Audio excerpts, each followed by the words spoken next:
Hello, everyone. I'm happy that I can take part in this event. I'm a Chief Research Officer, Head of UX Research and UX Analytics at Allegro. So maybe a little intro for the company. Allegro is one of the leading e-commerce in Eastern and Central Europe. So we're growing fast, and so do my team. I lead a team of over 20 people right now. And what we do, we deliver actionable data from strategic through tactical to operational level. So that's from me. Thank you. Happy to be here. Thank you, Alina. And Pete, can you give an introduction from the jungle, it looks like, where you are at the moment? Yes. Well, thank you for having me here. Well, my name is Piotr. I'm working for the opponent of the Allegro, for the Oleg group. We used to be one company. I'll just remind you. It was a long time ago. Long time, no see. Yeah, but in particular, I'm working for the real estate classifieds division, where I'm a front-end engineer, helping other developers to grow, leading them, and we are building the framework for other teams as a platform team. So internally, we are building the framework, and this framework is used to create products alongside the real estate division. Excellent. So similar industry, used to be the same company, but I guess coming at it from different angles, from that kind of UX and analytics and the back end or front end development kind of side of things. So hopefully we'll get a good diverse conversation going here. So as I mentioned at the start, talking about kind of cross-functional teams, it'd be great to get an understanding of how your current teams are structured. Do they fall more into that functional structure? Are they cross-functional? If you could just give a quick overview of that. Alina, let's start with you again, please. Sure. So the topic is very important because, like you mentioned in the beginning, that we should build cross-functional teams. So as for Allegro, Allegro is actually built on two main pillars, like technology and commerce. And UX technically sits in IT, but it serves or cuts across both of them. So we work together with technology and commerce, with try to be like an underpinning, right, for both of them. So within IT, we have cross-functional teams of people reporting in form to functional leads, but the product team contributes to the evaluation of the achieved goals. So we may say that it's a mixed model. Such a mixed work environment centrally requires great openness and flexibility from everyone, but functionally, it is the most efficient way of collaboration. So as a functional manager, I need to ensure integrity of the team and the role of researcher and UX analytics, ensure an effective collaboration with product team, deliver the necessary knowledge to stakeholders at different levels of responsibility. So yeah, that's how it works. Great. So it's a kind of a combination of both the functional structure and a kind of a product structure. And when people are assigned to the cross-functional teams, are they assigned for a long time, or is it on a project by project basis? Long time, but we try to change the environment we work, because it's good for our competencies, for our creativity, to change the environment. So we try to change product from time to time. Yeah, it's maybe it can be a year or it can be a few months. It depends on the product.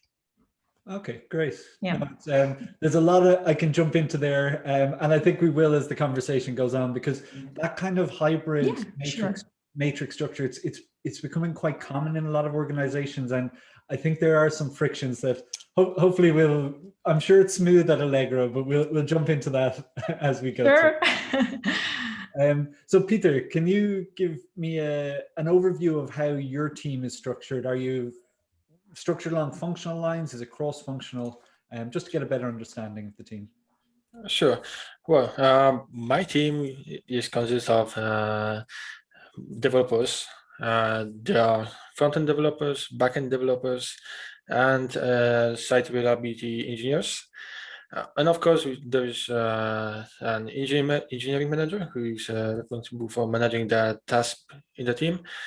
But for my team, we have no product manager. So we set up our goals on our own.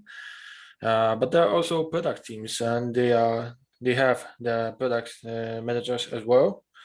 And for our division, my team is responsible for setting up the standards and creating the framework to work with.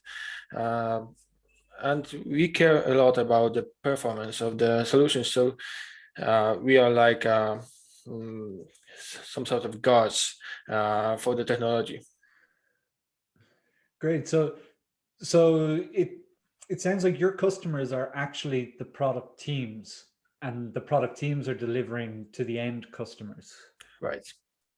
Excellent. So that was a really interesting point. You said you don't have a direct product manager in your team. So when you said you decided yourself, that sounds amazing. It sounds like autonomously empowered teams. But how did it happen? Did you, because you mentioned there was an engineering manager, did the engineering manager actually give you your KPIs and what you needed to achieve, or did the team really come up with those goals by themselves? Well, engineering manager is responsible for creating the OKRs that are quarter-based OKRs.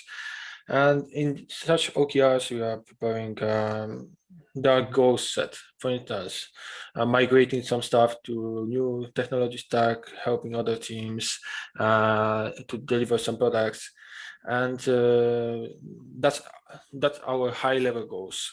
But internally, we are mostly focused on improving the developer experience within our platform.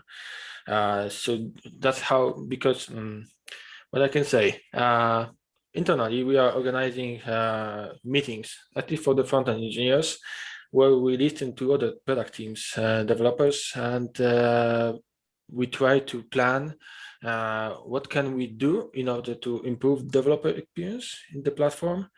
And then we are setting our goals internally to improve the developer experience. That's basically how it works. Great. So it sounds like you're following a UX process of research with your customers and then setting the goals based on their problems. Right. Excellent. So while it does sound actually like there's quite a difference there between the UX and the dev, it's actually quite similar in practice from what I'm hearing now anyway. But let's jump into a bit more about creating a collaborative culture. So that was really interesting to get a kind of insight into how you're structured. Collaboration is key in order to kind of build a product, because no one person can do it on their own. Well, you could build a very small product, but you can't build a big product on your own. So what does a collaborative culture mean to you? And maybe I'll start again, Alina, with you. When I say collaborative culture, what does that mean to you? Okay, so three things that came to my mind. So it's like mutual understanding, actually empathy expressed by mutual understanding, willingness to cooperate, and communication. Yeah, communication, definitely. So there are different groups of people that, in my opinion, we should collaborate to and tailor those three things. For example, yeah, this is like C-level, your directors and a group of people that have an impact, but they are not that engaged as your direct colleagues that you work with. So this group, has the biggest impact, but virtue of their position, they are not directly involved in your piece. So it's very important to get them engaged. What we do like first step stakeholder interview. We try to understand their needs. And what else? We take care of continuous communication and transparency in this communication.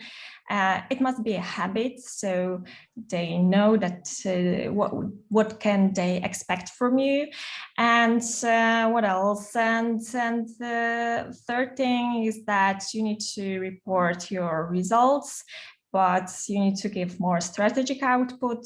Work like I would say work like a consulting company inside your company, right? So this is one group of people that you collaborate with, and I think more familiar group is it's a group that has the biggest impact, and they are the most engaged. Those are your peers, your product owner, your Scrum team, or whatever,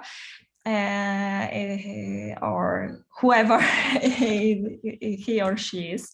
So you need to find a common ground and understand mutual expectations, as well as the role of their role and your role in product development process.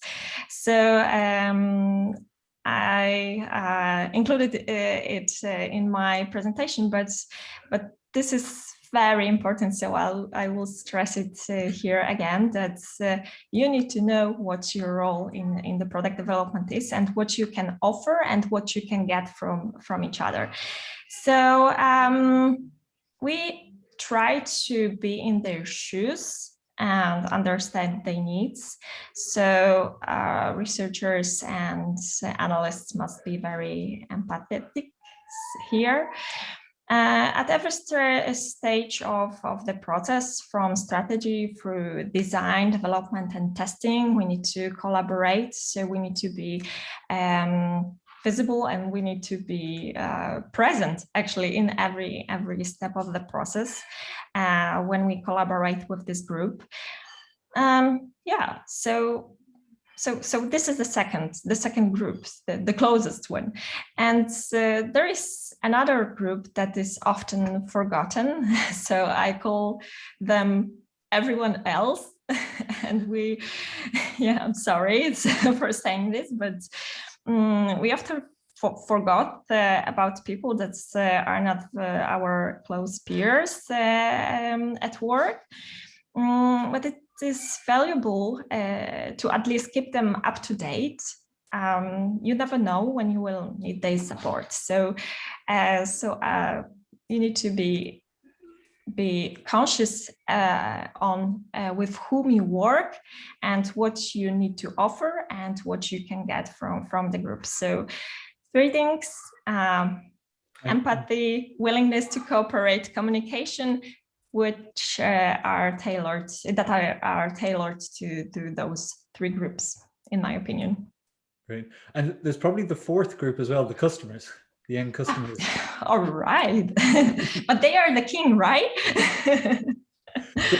so if I just take that, you're collaborating, you're kind of communicating up and getting the business needs from your C-level, you're communicating across your team, you're communicating out to the wider business, constantly researching with your customers. How do you do that? That's a lot. How do you keep track of all of that level of communication? Because the challenge that I've seen a lot of teams is it's overwhelming. So they just go, well, I need to talk to the customers. The C-level, I talked to them months ago, they're bought in, and the team, should they know what's going on? Like, so there can be a tendency to fall back and not do as much communication. So what do you do to actually try keep on top of all of those steps? Okay, so on the top, of course, we are customer voice in the company. So yeah, we are not our customers, but we speak for them. So this is on the top, right? And so this is our daily work. But you need to have a good structure of your stakeholders in your mind, and then it is copying to your operation. So you need to structure them. I proposed like a stakeholder map. This is a good framework to do. This is a good exercise to do before you start to put everything together at your team. So what we did in the beginning, we did a stakeholder map, and we divided our stakeholders into those 3 groups, actually, because we joined one group into 2 groups into one. So like I mentioned before, we structured those stakeholders, and we adjust our actions to those groups. And it's quite hard because you need to, on the one hand, speak like in a high level, and on the other side, you need to be very involved and engaged in the product development process. So of course, it's like you need to set your team into this complex environment at the end. Okay, great. So just kind of an upfront plan, and then I guess strategy. That would definitely make it easier to keep to, because I have seen the tendency of people to fall back a bit. But before we dig deeper, because again, it's just popping up so many questions. But Peter, I'd love to get your view on collaboration, and then I'm going to see how they differ, or how you each tackle similar challenges. Sure. In our case, the collaboration means something a bit different, because as a platform team, we are collaborating with product teams. We are building the software for the product teams so they can rely on it, and they can be sure that whatever we create for them is working perfectly fine. So we have to know all their needs, and we have to bring the best possible solutions. But firstly, I would like to introduce the problems we had in the past, because the whole idea of collaboration and the new shape of the division we have right now started a long time ago, when we had some legacy software where there were a lot of different coding approaches mix, and there were many different standards in the code base. After a long time, the software became, to say at least, unmaintainable. So it took a lot of time to figure out how the things work. It was difficult to onboard new people, and it was difficult to bring new features to the code base. So the solution was made before COVID times. The management decided that they will start building remote teams. This was a new idea for my company, because my company followed the practice of recruiting people only to the in-house to work in the office. My team and other product teams within the division are the pioneers of remote working, because we are remote first teams, and because of that, we have to create some culture of sharing ideas, setting up standards, documenting approaches for the coding, for code reviews, and how to build the performance software. And that help us to migrate the whole platform. In terms of collaboration, we also, it's not like that only the platform team is responsible for bringing new ideas, new approaches, and new solutions. We also ask other developers to be involved in that process, because everyone has some experience from other jobs, and they can bring some fresh ideas. They can build, they can propose sometimes really good solutions to the platform. And yeah, and collaboration is that we try to invite other developers into the process of creating documentation. We are organizing meetings for the developers, so we are able to listen to them, listen to the problem they have. Possibly we can provide some solutions, because sometimes they don't know the platform as good as we do. So we know the solution and we gave them the answers. And at the end of such meetings, we ask fellow developers to write us some sort of summary of questions that appeared in such meetings, with answers we provided. So this way, we keep the documentation of questions that appeared on the meetings, and we allow other developers to learn from what we said, from what others understood we said, and that's how it goes. Great. So in terms of collaboration, it's kind of primarily with your customers, who are the product teams. How do you, if you're trying to standardize and you have this situation where there is all of these many different kind of existing ways of that people have done things, did every customer come to you and say, we'll standardize on my way of doing it? Which is, I guess, a common challenge in all customers. It's like, oh yes, this is how we solve the problem. We have to do it this way. So how did you deal with that, with different customers kind of giving you different kind of competing views? And how did you get everybody to agree on one way forward? Well, it's sometimes challenging to get some sort of agreement, but in most cases, it's all about the discussion. If somebody has good ideas how we can do something better, then I suggest to build some proof of concept, create some sort of documentation, create the document called RFC, as I mentioned in my presentation.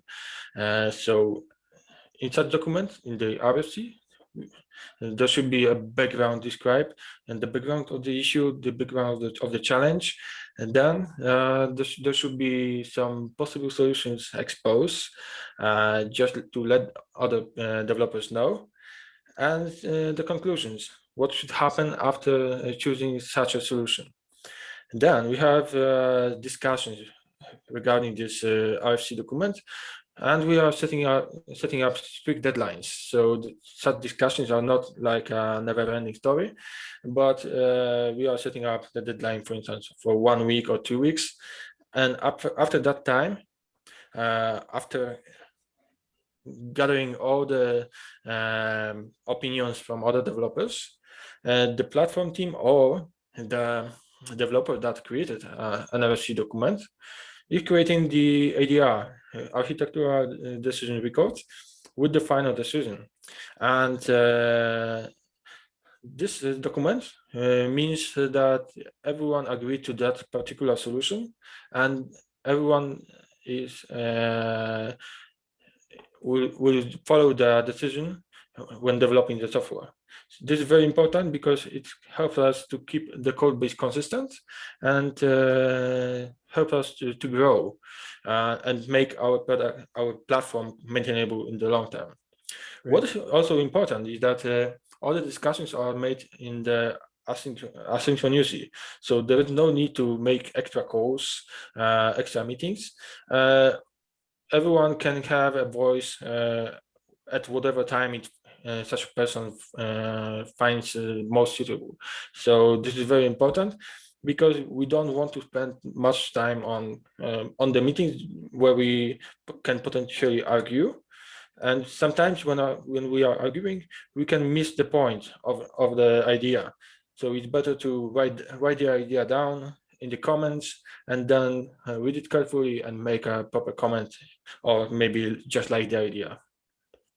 Great. No, I like that. I like that kind of asynchronous, everybody put down their ideas, because sometimes if somebody speaks loudly, then everybody just falls in behind it. Great. So what we've kind of talked about at the moment has been very process driven. So we have kind of, I guess, building out your stakeholder map and your plan and your communication strategy, and then your kind of your RFC process and how decisions are made. But collaboration is with people, and there's kind of the process element, but there's also the cultural kind of ways of working kind of things that go along with collaboration, and politics, I guess, if you say that. So what cultural changes did you need to make in your organizations, or have you seen happening in your organizations that have enabled this collaboration that you're seeing now? So Alina, I'll start with you again, please. Sorry, Alina, you're mute. I didn't want to interrupt with my kids, you know. Okay, so in Alagro's beginnings, like in almost every company founded at the time, design wasn't formalized. Now it is recognized as needed, but as a UX person, I would like it to be critical and taken seriously every single time. So now we, of course, are invited to the table, but still yet the design superpowers are not fully used by the product, I think.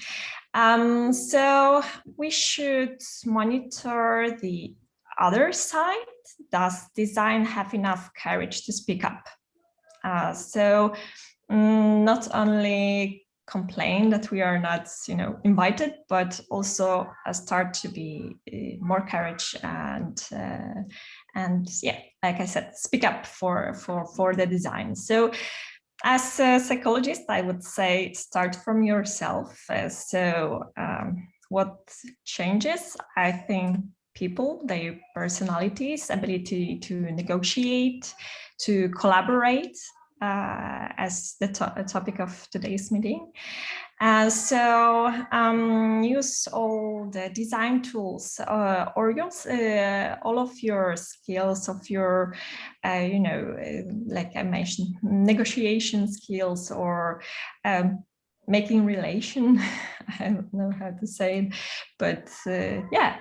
Maybe it is, yeah, right. So you can mix your tools that you have, your competencies, and find a way to fight for design, to fight for the customer. So my job is to make people assertive and make people to speak up for the customer at the end. So how did that go? Yeah, and did it go good? I would say I could see from pushback from people, like I guess people who might be a bit cautious. Like if you're asking people to speak up in a meeting, maybe there's some seniority issues there that they don't want to voice opinions when more senior people are in the room, or things like that. Like, so how did you encourage and make people kind of feel confident enough to voice their opinions? Yeah, okay, so I'll start with this, that with my experience over 10 years in this area, I could see that it has changed so much that, like I mentioned, we are invited and we are sitting at the table, but what we need to do, we need to understand the needs of our stakeholder, but truly understand and start to speak their language. Because at the meeting with, for example, a business person, when you say about, workshop tools and research methodologies, they don't know what you are talking about, right? And we got used to speak our language. So my job is to show the mirror of business, mirror of technology. I think Piotr will agree with me that sometimes UX people are not understood at the meeting by tech people. So what helped sometimes I could see that when you use some technical words, that you show your partner that at work that you know what's going on and you can speak the language. So yeah, so small things, but very effective. That's a great example, kind of looking at it from the other person's perspective and trying to use their language. And Pete, do you have any examples of how you had challenges on the cultural side of collaboration? Yes, but before I go into that topic, I would like to agree with Alina that there is a tendency that UX designers are misunderstood by the developers. But personally, I try to understand the UX challenges and to understand UX designers. So because I believe it is very important to bring the top quality UX to the products. Going back to your question, the challenges and the culture. Personally, I have never been in the old structure because I joined the OLX group last year, and we started building a new culture within our division. So we had a chance to set up new standards based on our experience. So everyone has some experience with the previous companies, so everyone know what works, what didn't work, and that was really cool. And at the beginning, there was one challenge we had to overcome, which was encourage people and convince them to create documentation of their decisions, because in the past they didn't have such a culture, because in most cases they were working in the offices directly, so they could just go to the teammate and sitting next to such a developer and ask questions. With being a remote team, we have no such chance, and if we are working remotely, we by the definition we are working asynchronously, so there's no chance to make sure everyone will respond very quick to the answers. So we encourage all of the developers to write documentation for the solutions, for the features we are creating. We write documentation for the ideas we want to introduce into the platform, and